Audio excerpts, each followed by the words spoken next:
Friends, welcome to my channel. Diwali आ रहा है तो मैं आपके लिए एक बहुत ही हेल्दी वाला लड्डू लेकर आई हूँ, जो कि है हरी मूंग की लड्डू। ये बहुत हेल्दी होता है, बहुत स्वादिष्ट भी होता है और इसको बनाना भी बहुत इजी है। मतलब आपके घर में अगर सिर्फ हरी मूंग है, आप इस लड्डू को झटपट से बना सकते हैं और इस दिवाली में अपने गेस्ट को खिला सकते हैं। ये लड्डू बहुत सॉफ्ट बनता है और बहुत ज़्यादा टेस्टी बनता है। तो चलिए बनाना शुरू करते हैं। मैं यहाँ ली हूँ हरी मूंग, जो कि है 200 ग्राम। इसको थोड़ा कपड़े से पोंछ लेंगे ताकि इसमें कोई अगर डस्ट होगा वो निकल जाएगा। उसके बाद मैं पैन में लो फ्लेम में ही रोस्ट कर रही हूँ। एटलीस्ट 7 से 8 मिनट तक आप इसको लो फ्लेम में ही रोस्ट करना है। इसका कलर ज़्यादा चेंज नहीं करना है। ये देखिए हमारा हरी मूंग पूरा अच्छे से रोस्ट हो गया है, तो इसको हम ठंडा होने के लिए छोड़ देंगे। फिर चलते हैं नेक्स्ट प्रोसेस में। मैं यहाँ जागरी से बना रही हूँ ये लड्डू, तो जागरी का सिरप बनाएंगे। मैं जागरी ली हूँ 100 ग्राम। तो जागरी को हम एक पैन में डाल देंगे।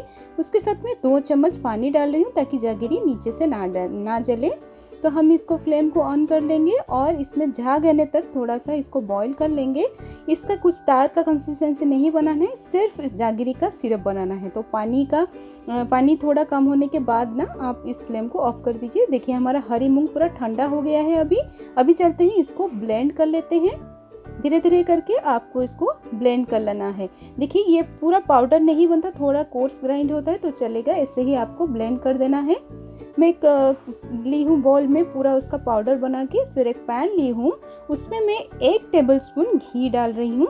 आपके पास अगर घी नहीं है आप तेल में भी बना सकते हैं। उसके ऊपर मैं डाल रही हूँ इसका जो मैं पाउडर बनाई थी, रोस्टेड किया हुआ जो पाउडर, उसको मैं डाल रही हूँ। इसको ना भी लो फ्लेम में ही भुनेंगे। घी के साथ अगर आप इसको भून लेंगे तो इसका स्वाद और ज़्यादा बढ़ जाता है। इसमें मैं चॉप किया हुआ आलमंड डाल रही हूँ। ड्राई फ्रूट्स ऑप्शनल है। चॉप किया हुआ काजू में डाल रही हूँ और चॉप किया हुआ किशमिश में डाल रही हूँ। आप चॉप किया हुआ पिस्ता, डेट्स कुछ भी आप डाल सकते हैं, नहीं तो इसे प्लेन भी बना सकते हैं। ड्राई फ्रूट्स मैं अपने पसंद के लिए ही डाल रही हूँ और इसको भी थोड़ा सा भून लेंगे। 5 से 6 मिनट एटलीस्ट इसको भी लो फ्लेम में भून लीजिए।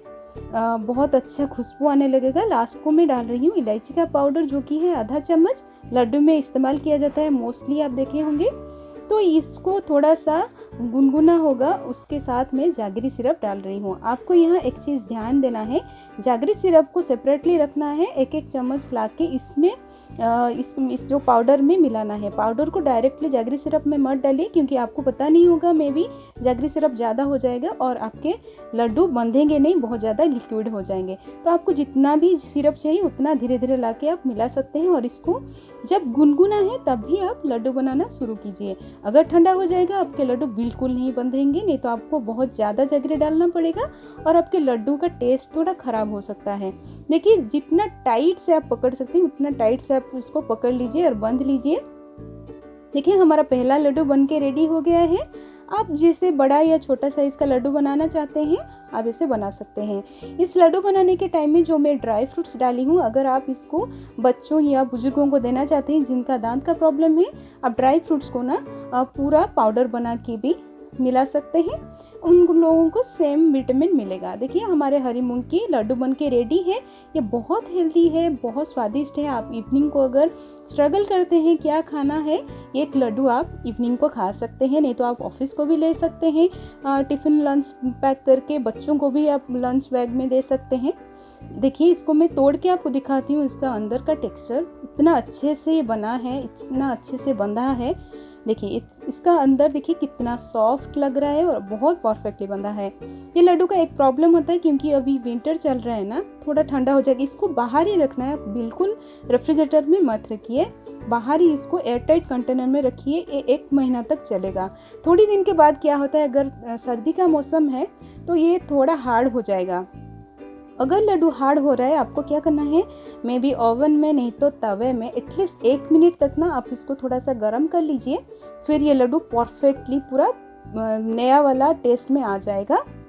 आशा करती हूँ आपको आज की इसी आसान सी लड्डू की रेसिपी पसंद आई होगी। अगर पसंद आया है तो प्लीज़ मेरे चैनल को सब्सक्राइब कर लीजिए और इस वीडियो के नीचे लाइक कर दीजिए। अपने दोस्तों के साथ भी ये रेसिपी आप शेयर कर सकते हैं। इससे और हेल्दी रेसिपीज़ देखने के लिए आप इस प्लेलिस्ट को क्लिक करके देख सकते हैं। Thank you.